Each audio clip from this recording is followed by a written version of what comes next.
Who's ready for some filter coffee football after a forced blackout of social media? Are you all detoxed? Is your system clean enough? Did FOMO hit you really bad that you're on your phones with revenge procrastination? If not, then we have filter coffee football coming up with the week that went by. Man United won, Everton won. Anthony Martial scored. Who? What? Anyway, but the hero of the match was Andros Townsend because he gave the Old Trafford fans the Ronaldo celebration even though Cristiano Ronaldo did not score. And he also walked away with Cristiano Ronaldo's jersey at the end from what we hear. So that's some great news for him. But yeah, I guess Ole out is firmly on. There are only two teams in the Premier League where you go to get a guaranteed result. One is Norwich and the other is yours truly, Watford. So Leeds go into Watford, got into this game expecting some points because they have not scored any, and now they did. They got their crucial 3 points while just about surviving this game. Watford are like a headless chicken playing without a permanent manager. Although now that they've signed Claudio Ranieri, I expect them to maybe win the Premier League title in 2024 if he's still around. Burnley nil, Norwich nil.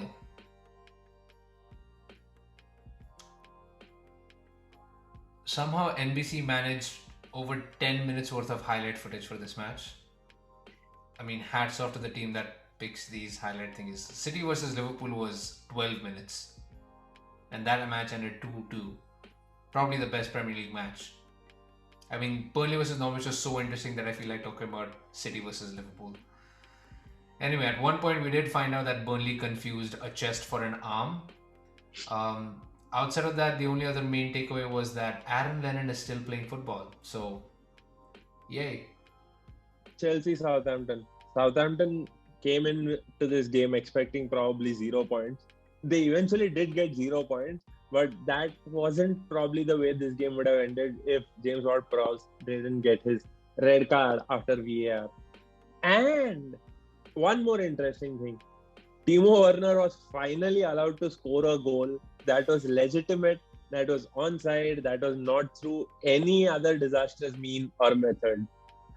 That apart, wonderful performance from a Chelsea side, which wasn't really the case in the first half, but they turned up the screws in the second half once they conceded. And the red card just added fuel to the fire, eventually for them to win it 3-1. That's about it. Wolves 2, Newcastle 1. Chan's the man. That has to be the new chant at Wolves. He has scored 3 of Wolves' 5 goals in the Premier League so far. One scored by Raul Jimenez and one was an own goal. So yeah, this would have been a perfect match for him. Right foot finish, left foot finish. All he was missing was a header, which he probably could have scored because even though he is 5'10", he looks like someone who's 6'5", honestly.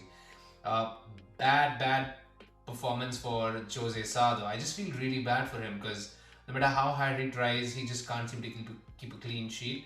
This match he was beaten down just so that Newcastle could get to score a goal. But yeah, Wolves sort of getting there.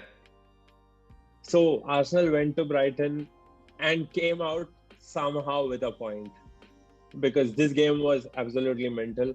Brighton dominated Arsenal.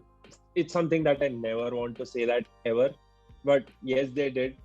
Takehiro Tomiyasu got his reality check. Hopefully, he learns from this.